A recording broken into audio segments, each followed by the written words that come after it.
Здраво, јас сум Леона Јарик, ученик во гимназијата Никола Карев, втора година.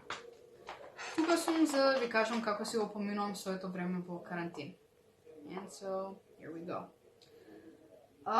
Морам да признам дека не очекував дека вакво нешто ќе се случи и дека ќе мора да останеме дома по цели денови. И искрено, најискрено очекував дека ќе се справам со целата ситуација многу подобро, ама сватив дека не изгледа така, дека тој момент кога сваќаш дека принудно си затворен во 4 ѕида по дома и дека не смееш да излегуваш надвор, многу некако фрустрира и дури целата енергија ти ја одзема.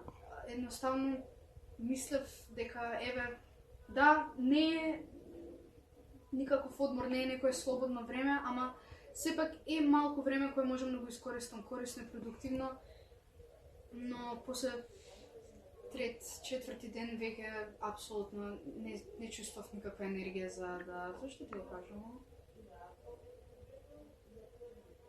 За да правам нешто. Затоа и... Предпоставам и затоа почнав да прегледувам серии, кои што веќе сум ги гледала, да некако да си го анимирам мозокот. Почнав да читам една книга, па ја оставив, па друга книга, па ја оставив. И така уште 3-4. Потоа почнав да слушам гласови. Не се зафркавам, не се зафркам се. Потоа си играм со брат ми по дома. Сега имам малце време, малку повеќе време, па можам да му го посветам. Почнав да го гледам Джордж Карлин малку повеќе од обично. Цртам и пишувам, што може да се каже единствената работа која што ја правам и се чувствам задоволна со тоа.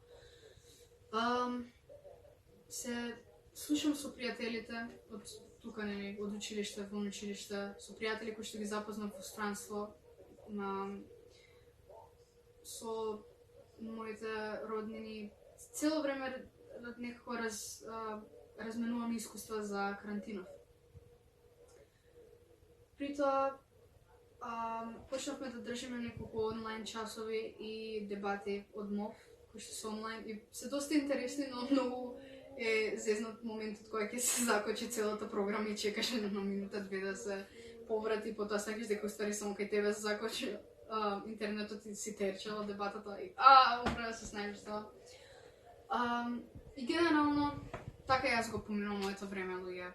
Од страна на некоја препорака, ви препорачала само да се опуштите и правите нешто што ве прави да се чувствувате задоволно и пак продуктивно. И искрено, ви ја препорачувам серијата Handmaid's Tale и сметам дека е многу добро да ја погледнете и да размислите околу таа тема. Јас останав дома, уште останувам дома, да ја видам и вие. Чао!